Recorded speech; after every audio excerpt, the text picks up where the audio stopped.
وہ یہ کہ ہمیں یہ سمجھ لینا چاہیے کہ ہم خطا کار ہیں، ہم سے غلطیاں ہوتی ہیں۔ جو بندہ یہ سمجھے کہ مجھ سے غلطی نہیں ہوتی وہ کبھی اپنی اصلاح نہیں کر سکتا۔ رسول اللہ صلی اللہ علیہ وسلم نے فرمایا کل بنی آدم خطاء، آدم کے جتنے بیٹے ہیں سارے کے سارے خطاء، فعال کے بدن میں ہے، بہت زیادہ غلطیاں کرنے والے ہیں، ایک کے بعد اور غلطی، غلطیوں کے اندر غلطی۔ خطاء فعال کے بدن پہ مبالغے کا صیغہ ہے۔ تمام کے تمام آدم کی اولاد سارے کے سارے خطا ہے، بلکہ آپ نے فرمایا کہ آدم نے بھی غلطی کی، آدم کی اولاد بھی غلطی کرے گی۔ صرف آدم کی اولاد نہیں، آدم سے بھی غلطی ہوئی۔ اللہ تعالیٰ نے کہا تھا کہ اس درخت کے قریب نہیں جانا، آدم علیہ السلام نے وہی کام کیا، غلطی ہوگی۔ جتنے بھی اولاد ہیں سارے کے سارے خطا۔ ہاں، انبیاء پہ اللہ رب العزت کی نگرانی ہوتی ہے، جہاں خطا ہونے لگے فوراً اللہ رب العزت کی طرف سے تنبیہ ہو جاتی ہے، بتا دیا جاتا ہے۔ اس کے علاوہ کسی کو کچھ نہیں ہوتا ہے، غلطیاں ہو جاتی ہیں۔ دوسری بات، اس غلطی کا احساس رکھنا، غلطیوں کے اوپر ڈرتے رہنا۔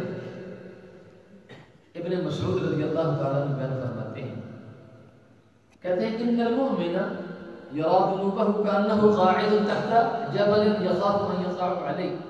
ایک مومن بندہ اپنے گناہوں کو ایسے دیکھتا ہے کہ جیسے پہاڑ کے ایک پہلو پہ بیٹھا ہے اور وہ پہاڑ اٹھ کر آئے گا اور اس کے اوپر گرے گا، اس کو اس کا قیمہ بنا دے گا۔ اپنے گناہوں کو ایسے خیال کرتا ہے۔ وَإِنَّ الْفَاجِرَ يَرَى ذُنُوبَهُ كَذُبَابٍ مَرَّ عَلَى أَنْفِهِ فَقَالَ بِهِ هَكَذَا۔ اور ایک فاجر بندہ جو گناہوں میں لت پت ہے، وہ اپنے گناہوں کو ایسے دیکھتا ہے جیسے مکھی آئی تھی اور ناک پہ بیٹھی اس نے ہاتھ سے اڑا دی۔ تو گناہوں کا احساس رکھنا۔ انس بن مالک رضی اللہ تعالیٰ عنہ کہتے ہیں انکم لتعملون اعمالا هی ادق فی اعینکم من الشعر۔ لوگوں تم ایسے ایسے بڑے بڑے گناہ کا کام کرتے ہو اور جبکہ وہ تمہاری آنکھوں میں ایک بال کے برابر ہیں۔ وَإِن كُنَّا لَنَعُدُّهُ عَلَى عَهْدِ رَسُولِ اللَّهِ صلی اللہ علیہ وسلم مِنَ الْمُوبِقَاتِ۔ اللہ کے نبی کے دور میں ہم ان کو ان گناہوں کو جن کو تباہ کر دینے والا، ہلاک کر دینے والا شمار کرتے تھے، تو بالکل تمہاری آنکھوں میں ایک بال کی طرح ہے۔ تو گناہوں کا احساس اور گناہوں پہ استغفار کرنا ہے کہ ہم گناہگار ہیں، خطا کار ہیں، امام، ماموم، پکے نمازی، کچے نمازی، ہر قسم کے سارے ہم خطا کار ہیں، اور ہمیں بار بار ضرورت ہے کہ ہم اللہ رب العزت سے استغفار کریں، اللہ رب العزت سے توبہ کریں۔ توبوا الی اللہ جمیعا ایھا المؤمنون لعلکم تفلحون۔ ایمان والو تم سارے مل کر اللہ کی طرف رجوع کرو، توبہ کرو تاکہ تم فلاح پا جاؤ۔ ہماری فلاح، کامیابی اللہ کی طرف لوٹنے میں ہے، رجوع کرنے میں ہے، استغفار میں ہے۔ اور پریشانیوں کا حل، آدم علیہ السلام کو بڑی پریشانی ہے۔ کب؟ جب جنت سے نکالا گیا۔ کتنی بڑی ٹینشن کہ جنت میں کھلا کھا رہے ہیں، اور اب زمین پہ ایک گناہ کی وجہ سے، غلطی کی وجہ سے زمین پہ گرا دیا گیا ہے، کہا گیا کہ اب یہیں رہنا ہے تمہیں اور تمہاری اولاد کو بھی۔ کتنی تکلیف اور کتنی شدت، پریشانی۔ دعا کیا سکھائی؟ انی ظلمت نفسی ظلما کثیرا فاغفر لی ولا یغفر الذنوب الا انت۔ اے اللہ، ربنا ظلمنا انفسنا وان لم تغفر لنا وترحمنا لنكونن من الخاسرین۔ اے اللہ، ہم نے اپنے آپ پہ ظلم کیا، اگر تو ہمیں معاف نہیں کرے گا، ہمارے پر رحم نہیں کرے گا، نقصان اٹھانے والوں میں سے ہم ہو جائیں گے۔ سب سے پہلا آدمی اپنی غلطی پہ، پریشانی کس طرح دور ہو رہی ہے؟ اللہ سے معافی مانگنے سے۔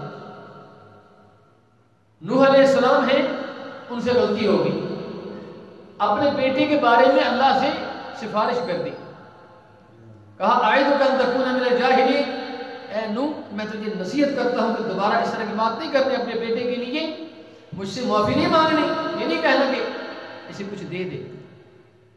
کہا اعوذ بک اسألک ما لیس لی بہ والا تغفر لی وترحمنی۔ اے اللہ میں تیری پناہ میں آتا ہوں کہ ایسا سوال کروں کہ جو مجھے پتہ نہ ہو، اگر تو مجھے معاف نہیں کرے گا، رحم نہیں کرے گا، نقصان اٹھا لیتا۔ موسیٰ علیہ السلام انی ظلمت نفسی، اے اللہ میں نے اپنے آپ کو ظلم کیا ہے، فاغفر، اے اللہ مجھے معاف کر دے، فغفر له، لا الہ الا انت انی کنت من الظالمین، یونس نے، اے اللہ تیرے علاوہ کوئی نہیں، میں ظالم، میں گناہ گار۔ اپنے گناہ کا اعتراف کرنا اور اللہ سے معافی مانگنا، یہ اللہ رب العزت کے پیغمبروں کا شیبہ ہے جو اللہ سے جڑے رہتے ہیں۔ اور ہم لوگ، اور پھر نوح علیہ السلام نے جہاں اللہ تعالیٰ سے شکایتیں کی نا اپنی قوم کی، 950 سال، فلبث فیہم الف سنۃ الا 50 عاما، اللہ کہتے ہیں 1000 سے 50 سال کم تبلیغ کرتے رہ گئے۔ تو جہاں اللہ تعالیٰ سے شکوے کیے، کیا کہا؟ فَقُلْتُ اسْتَغْفِرُوا رَبَّكُمْ إِنَّهُ كَانَ غَفَّارًا، میں نے کہا ہے اللہ سے استغفار کرو، اللہ غفار ہے۔ غفار کا مطلب یہ ہے کہ خوشی سے معاف کرے گا، غفار کا مطلب ہے کہ بار بار معاف کرے گا۔ تم بار بار گناہ کرو، اللہ سے معافی مانگو، وہ بار بار معاف کرے گا اور خوشی سے معاف کرے گا، اور انتظار میں رہے گا کہ میرا بندہ معافی مانگے میں فوراً معاف کروں۔ یہ ہے غفار۔ یہ نہیں ہے کہ ایک دفعہ معاف کیا آئندہ نہیں، غفارہ کا معنی ہے کہ انتظار میں رہنا، بندہ آئے صحیح کسی بہانے، میں فوراً اسے معاف کروں اور خوشی سے معاف کروں اور بار بار معاف کروں۔ یہ بار بار گناہ کرے، بار بار میرے دربار میں آئے، معافی مانگے، میں اس کو معاف کر دوں۔ دوسرا فائدہ، یرسل السماء علیکم مدرارا، تم اللہ سے معافیاں مانگو، آسمان سے اللہ تعالیٰ موسلا دہار بارشیں، مسلسل بارشیں تمہارے اوپر برسائے گا۔ وَيُمْدِدُكُمْ بِأَمْوَالٍ وَبَنِينَ، اللہ تعالیٰ تمہاری مدد کرے گا اموال کے ساتھ اور بیٹوں کے ساتھ، اللہ بیٹے بھی دے گا، مال بھی دے گا۔ وَيَجْعَلْ لَكُمْ جَنَّاتٍ وَيَجْعَلْ لَكُمْ أَنْهَارًا، اللہ رب العزت تمہارے باغ اور کھیتیاں ہری بھری کر دے گا اور تمہارے دریاؤں کو چلا دے گا۔ مَا لَكُمْ لَا تَرْجُونَ لِلَّهِ وَقَارًا، تمہیں کیا ہو گیا ہے کہ تم اللہ کے وقار کا، عزت کا خیال نہیں کرتے اور اس سے معافیاں نہیں مانگتے؟ تو استغفار کے فائدے اللہ تعالیٰ نے کیا بتائے ہیں؟ وہ یہ بتائے، ایک تو اللہ معاف کر دے گا، مال بھی دے گا، اولاد بھی دے گا، بارشیں بھی برسائے گا، تمہارے باغ ہرے بھرے کرے گا، تمہارے دریا پانی کسی قسم کی کوئی کمی نہیں چھوڑے گا۔ کب؟ جب تم اللہ رب العزت سے بہت زیادہ استغفار کرو گے۔ رسول اللہ صلی اللہ علیہ وسلم نے فرمایا، من لازم الاستغفار، جو استغفار کو لازم پکڑتا ہے، کہتا ہے یا اللہ معاف کر دے، معاف کر دے، معاف کر، کہتا ہی رہتا ہے، چھوڑتا نہیں ہے۔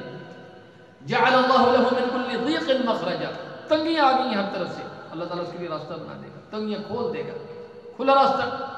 ومن كل هم فرجا، ہر ہم اور پریشانی سے اللہ تعالیٰ اس کے لیے کشادگی بنا دے گا۔ ورزقه من حيث لا يحتسب، تیسرا فائدہ کہ اللہ تعالیٰ اس کو رزق وہاں سے دے گا جہاں سے اس کو گمان بھی نہیں ہوگا۔ تو میرے بھائیوں، پوری رات گزر گئی، اسی پہ بیان پہ آرام بھی کرنا ہے۔ مختصر بات اپنے لیے اور آپ بھائیوں کے لیے کہ یہ استغفر اللہ، یہ اللہ کو بڑا پسند ہے۔ اللہ میں گناہ گار ہوں، اللہ مجھے معاف کر دے، یہ ایسے کلمات ہیں اللہ غصے میں بھی ہونا، غصہ ختم ہو جاتا ہے، اور بندے کے اوپر پریشانیاں آئی ہوئی ہوں، پریشانیوں میں گھرا ہوا ہو بندہ، یہ کہنے سے فوراً پریشانیاں ٹلنا شروع ہو جاتی ہیں۔ فوراً کیوں؟ اس لیے کہ پریشانیاں جب اللہ ناراض ہوتا ہے تو آتی ہیں، اور جب اللہ راضی ہو جاتا ہے تو پریشانیاں ختم ہونا شروع ہو جاتی ہیں۔ اللہ تعالیٰ سے دعا ہے